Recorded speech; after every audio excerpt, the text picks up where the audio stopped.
Hi guys, so a little preface. I'm an ugly crier and I'm probably going to cry at some point, and also I'm going to say a lot of and look away around a lot. I'm probably going to lose my train of thought a time or two because that's just how I am. um, if you've ever met me in person, the first thing I tell everybody is that I'm deaf in my right ear. In 2011, I had a tumor that busted open my eardrum and wreaked havoc inside of my head for almost a year before I finally got my ENT to take it out. And the reason that he was so hesitant to provide the surgery was because the tumor was located in my middle ear, right around the ossicles and cochlea. Cochlea is your balance center, and it's such a sensitive area that he could have done precision surgery, and I could have possibly come out worse than I went in. And the reason that we finally did surgery is that there was no possible way I could be worse. I felt like I lived in this fish tank. I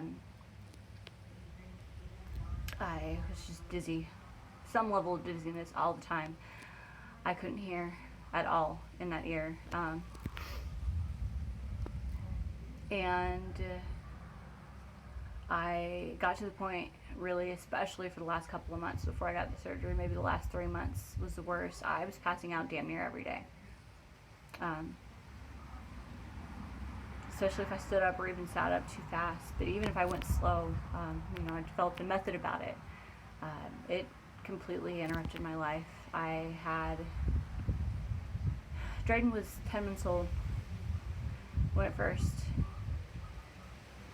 erupted, made itself known, whatever. It took me 2.5 months to get the referral, another 2.5 months to get the CT scan. And then after that, my ENT wanted to treat it with Augmentin, which I was severely reactive to. I would throw up violently for the rest of the day, no matter what time of day I took it.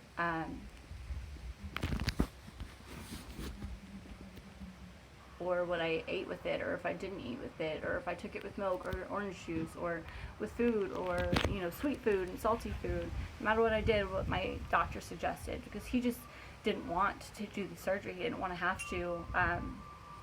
Like I said, there's the ossicles. All three bones can fit on not even a dime, like half a dime probably. And they're so sensitive that he really could have, done precision surgery and damaged them irreparably. Well, not irreparably.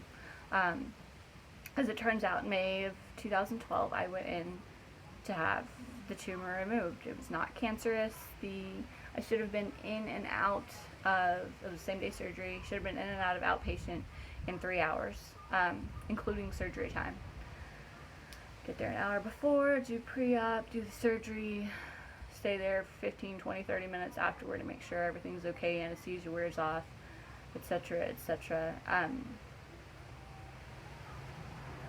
The surgery itself took 3.5 hours. There was so much crap in my head. It had reached so much havoc in my brain that I couldn't. Not in my brain, I'm sorry, just in my ear in general. It had started eroding. I can't even think of the medical term right now. That the area of your skull, effectively, not your skull, whatever, that keeps your ear canal separate from your brain, basically. And I'm not talking about the cranial covering. Anyways,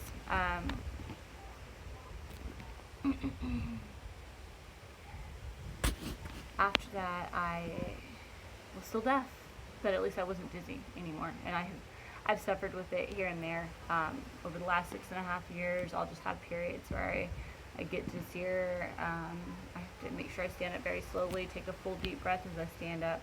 A lot of that is postural orthopedic, whatever, syndrome. I just pass out if I get up too fast. Brain doesn't make its way to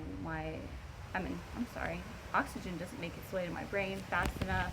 This is especially a problem in my pregnancies. The second and third were worse. But I've kind of always really had it.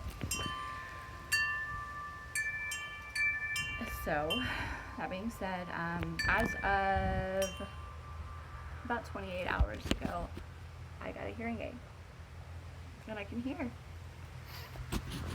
And I guess I've adjusted to it so well that I didn't realize that I was as deaf as I am. You know, I mean, and I've had a lot of people tell me that too. Oh, well, you know, you're only deaf in your right ear, you can hear out of your left, you know, it doesn't make it that bad. And I think I started believing that too until now. I didn't realize how loud my children are.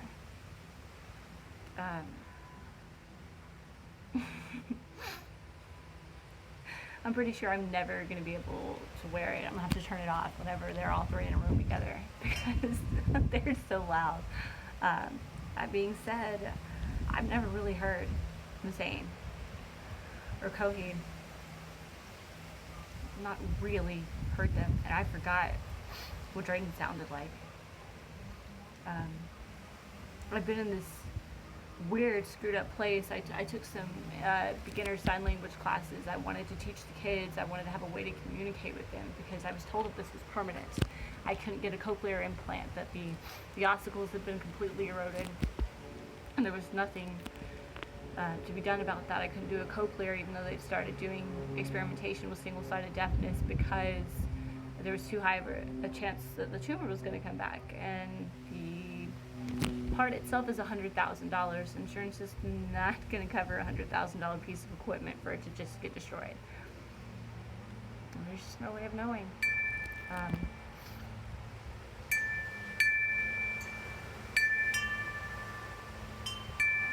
That wind chime is really loud. And yesterday I dropped a bottle cap on the floor, and it was really loud. I know part of that's just the hearing aid amplifying things. I'm probably hearing better than I have in 10 or 15 years. I was an angsty teenager, and I was also a runner, and I listened to a lot of loud music in my earbuds. Parents, don't let your kids listen to loud music in their earbuds. Just take it away from them. Problem solved.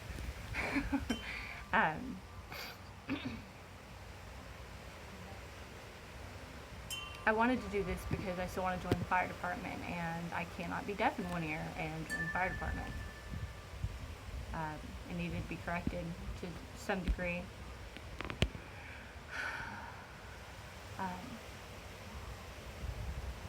I have not felt like I belong to the world of the hearing.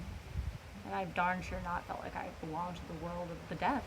I already knew a fair amount of sign language. I took some classes.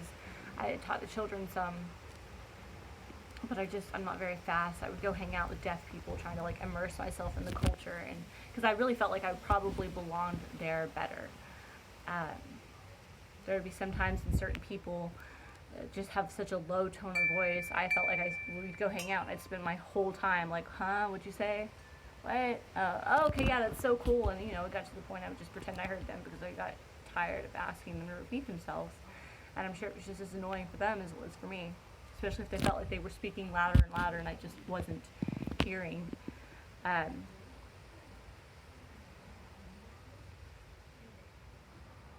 been feeling socially isolated for a long time because of this.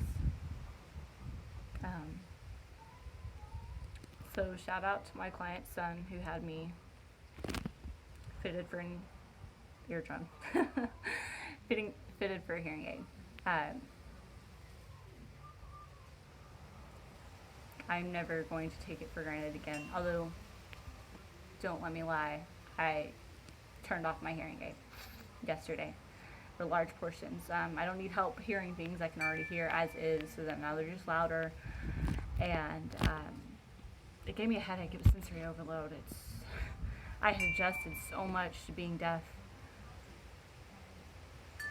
that I just forgot what sound sounds like. I forgot what things sound like. That wind chime that keeps, going off. It's really freaking loud.